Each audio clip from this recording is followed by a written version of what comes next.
Okay, to get started, what I've done is I've covered this whole surface with vine charcoal, and I want a soft vine charcoal. This will give me a medium tone to start pulling things off of. Then I've also got a white pencil, a white charcoal, an ebony pencil, just in case, or you can just use a soft graphite. And then this is a charcoal pencil, and a blender, and a well-used kneaded eraser. So what I'm going to do is I'm going to take my kneaded eraser and just very lightly, the goal is not to remove it at this point, it's just to smear it. You want to smudge it all up. And I don't feel like I've gotten a good enough coverage on there. So what I'm going to do is I'm going to take this fine charcoal and do that again. Just go over the whole thing. It's great to work from reference photo. It has its place, but if you can work from life, it gives you a lot more options. It's another tool in your tool chest, and when you work from a reference photo, you're looking at what somebody else saw, what the camera saw, and you want to have control over what it is. Let me hold this down here. You want to have control over that image. If I look at my still life over here, it's sort of in all of the shapes are sort of a triangle like this. So I don't want anything to go below here, and that's that one rose in the corner.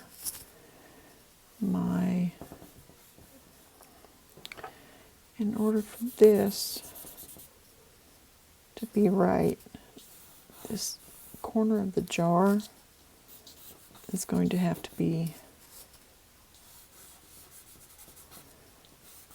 right here. So I'm going to move that. I got that too big anyway. So what I'm doing is I'm just sort of placing things on here.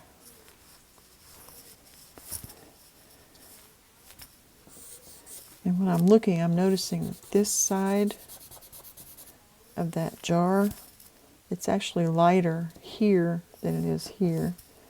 So I need to be aware of that. And the kneaded eraser that I'm using is very well used. Yours probably will not be this dark, and will probably pick up things a little better. I need to get this jar in here a little better before I start getting details in any one area. Because again, you need to work the whole piece and not just one small area if you want it to look cohesive. And I don't want to spend a long time on this drawing. Myself, I'll probably spend maybe an hour and a half. And this should be about the same value. You want to be looking at your item that you're drawing more than what you're looking at the paper. You can get different densities too of this fine charcoal. And if I look at that back corner, it will, if I define this corner right here that's behind the palette knife, it will split my drawing into two. And composition wise, we don't want that. If you're doing this upright like I am, and you find you're having trouble keeping your arm or being able to get in there and really work on details that you want to, you can use what's called a maul stick. And if I get really quiet when I'm working, it's because it's very, very meditative to do something like this, which is nice when we live in such a noisy, busy world, to have something slow and meditative to do. You just keep working back and forth, light to dark. And tweaking like little areas. I see a little line right there. This is darker in here. But if you look at the object really close, you'll see more and more details. I'm having trouble getting this symmetrical. I think that's closer. I think I'm going to have to pull out the white charcoal before I had planned on it. Be sure you are checking things and making sure you have things in proportion to each other, and that things are lining up as you see them and not how you think they should be. This is really good at blending out those charcoal pencil marks that maybe look a little rough and you want them smoothed out. And this is completely a personal preference, because maybe you want your marks to show, and sometimes I do too. I love good brush strokes and pencil marks, but since this is supposed to be teaching you the basics, I want to be sure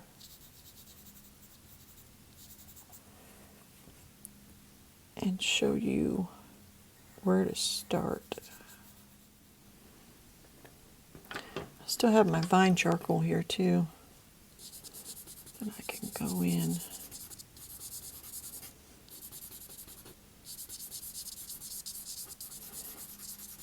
And I'm going to keep working on this until it has a little more definition in places.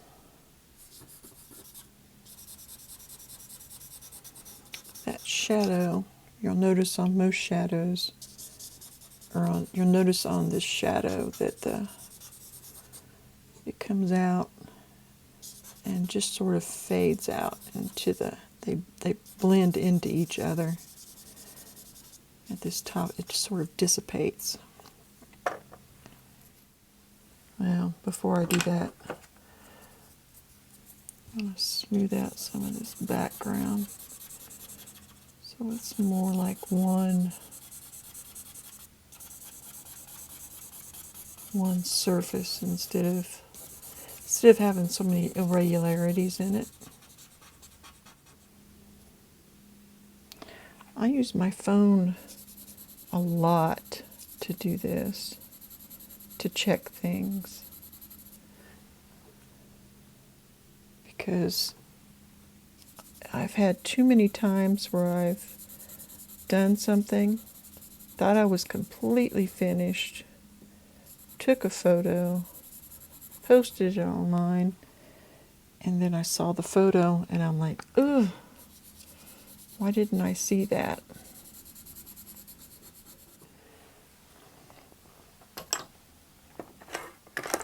You'll see, even though I have the white charcoal out, I'm still making adjustments.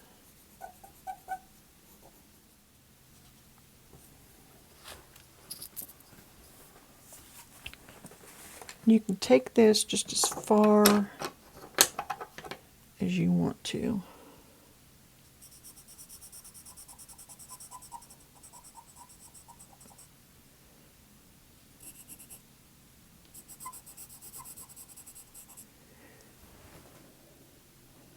And that you can just keep adding details and getting it more precise. And I'm looking at what are the darkest spots on this pot.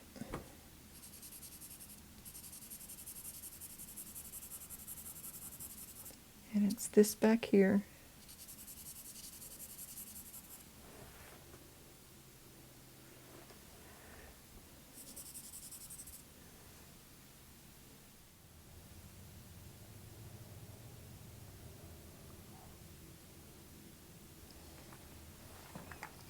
One of my favorite parts is removing this tape. Removing the tape. Look at that nice clean edge there.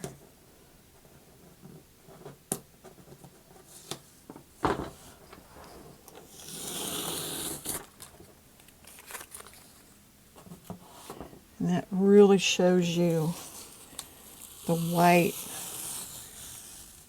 areas.